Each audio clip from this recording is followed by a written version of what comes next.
한산교회 성도 여러분, 이 영상을 보시는 하나님 나라의 귀한 자녀 여러분, 오늘은 2025년 3월 8일 토요일입니다. 오늘 매일성경 본문에서는 예수님이 산에서 내려오시자 큰 무리가 맞았고, 그때 한 사내가 예수님에게 다가와 아들의 절박한 상황을 전하며 치유를 간청합니다. 산 아래 9 제자들에게 이미 간청했지만 제자들이 죽기에 실패한 것입니다. 예수님은 믿음 없는 세대를 책망하시며 그 아이를 고쳐주십니다. 그리고 제자들에게 두 번째 순환을 예고하십니다. 하지만 그들은 여전히 깨닫지 못하고 자리다툼을 합니다.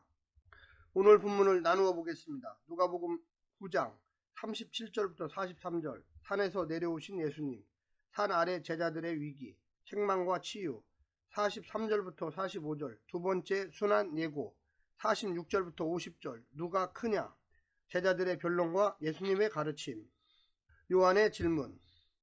오늘 본문 누가복음 9장 37절부터 50절까지의 말씀을 듣고 다시 오겠습니다. 이튿날 산에서 내려오시니 큰 무리가 맞을세 무리 중에 한 사람이 소리질러 이르되 선생님 청컨대 내 아들을 돌보아 주옵소서. 이는 내 외아들이니이다. 귀신이 그를 잡아 갑자기 부르짖게 하고 경련을 일으켜 거품을 흘리게 하며 몹시 상하게 하고야 겨우 떠나가니이다.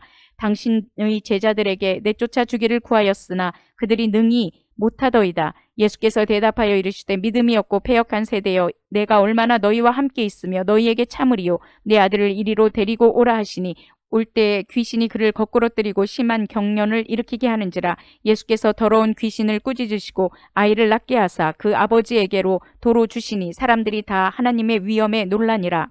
그들이 다 그 행하시는 모든 일을 놀랍게 여길세 예수께서 제자들에게 이르시되 이 말을 너희 귀에 담아두라. 인자가 장차 사람들의 손에 넘겨지리라 하시되 그들이 이 말씀을 알지 못하니 이는 그들로 깨닫지 못하게 숨긴 바 되었음이라. 또 그들은 이 말씀을 묻기도 두려워하더라.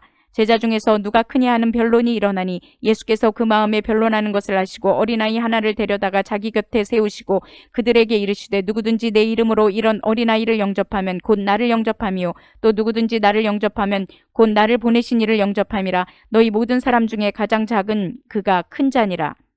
요한이 여짜오되 주여 어떤 사람이 주의 이름으로 귀신을 내쫓는 것을 우리가 보고 우리와 함께 따르지 아니하므로 금하였나이다. 예수께서 이르시되 금하지 말라. 너희를 반대하지 않는 자는 너희를 위하는 자니라 하시니라. 예루살렘 여정을 앞두고 갈릴리 사역을 마무리하는 시점에서 여러 이야기들이 한데 묶여 단락을 구성하고 있습니다. 갈릴리 사역의 마지막 치유의 기적과 제자도의 가르침이 등장합니다. 제자들은 올바른 믿음을 가지고 있어야 합니다. 무엇보다 말씀을 깨닫는 지혜가 있어야 합니다. 무지가 제자들을 왜곡된 특권의식으로 이끌었고 그 결과 제자 공동체의 다툼과 분열을 초래합니다. 예수님이 몸소 몸으로 가르쳐 주신 참된 제자도는 섬기는 제자도입니다. 오늘 본문을 세 부분으로 나누어 자세히 설명드리겠습니다. 첫 번째, 예수님을 신뢰하라. 변화산에서 내려온 후 예수님은 귀신 들린 소년의 아버지로부터 도움을 요청받습니다. 소년은 귀신으로 인해 고통받고 있었고 제자들은 그를 치유하지 못했습니다.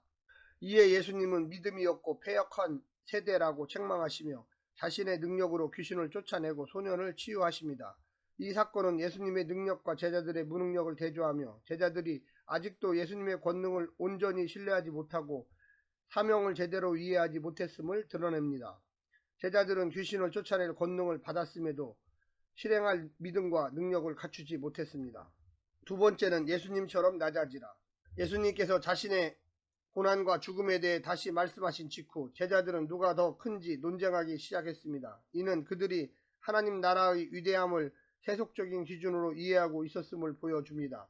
예수님은 어린아이를 데려와 이런 어린아이 하나를 영접하면 곧 나를 영접하는 것이라고 말씀하시며 낮은 자를 섬기고 환대하는 것이 참된 위대함임을 가르칩니다. 당시 어린아이는 권리나 지위가 없는 약한 존재였으나 예수님은 이러한 어린아이를 통해 하나님 나라에서는 겸손과 섬김이 위대함의 본질임을 보여주고 있습니다. 예수님은 제자들에게 비교와 경쟁이 아닌 겸손과 희생의 태도로 하나님 나라를 섬기라고 요청하셨습니다. 마지막 세 번째는 예수님처럼 포용하라. 제자들은 자신들과 함께하지 않는 사람이 예수님의 이름으로 귀신을 쫓아내는 것을 보고 이를 막으려 했습니다. 이는 제자들이 예수님의 권능과 사역을 자신들의 특권으로 생각했음을 보여줍니다. 그러나 예수님은 너희를 반대하지 않는 자는 너희를 위하는 자라고 말씀하시며 하나님 나라 사역에서 포용과 연합의 중요성을 강조하셨습니다. 하나님의 능력은 특정한 집단이나 개인에게만 국한되지 않으며 예수님의 이름으로 행해지는 모든 선한 일이 하나님께 영광 돌리는 것임을 가르치고 있습니다. 종종 우리는 자신의 신앙 전통과 방식만을 옳다고 여기면서 다른 그룹의 사역을 인정하지 않으려는 경향이 있습니다. 그러나 예수님은 하나님 나라는 특정한 방식이나 집단에만 제한되지 않음을 상기시키며 교회의 울타리를 넘어 하나님의 사역에 동참할 것을 요청하고 있습니다. 사랑하는 성도 여러분, 오늘 하루도 승리하시고요. 하나님의 놀라운 축복과 은혜가 늘 함께하기를 간절히 바랍니다. 샬롬.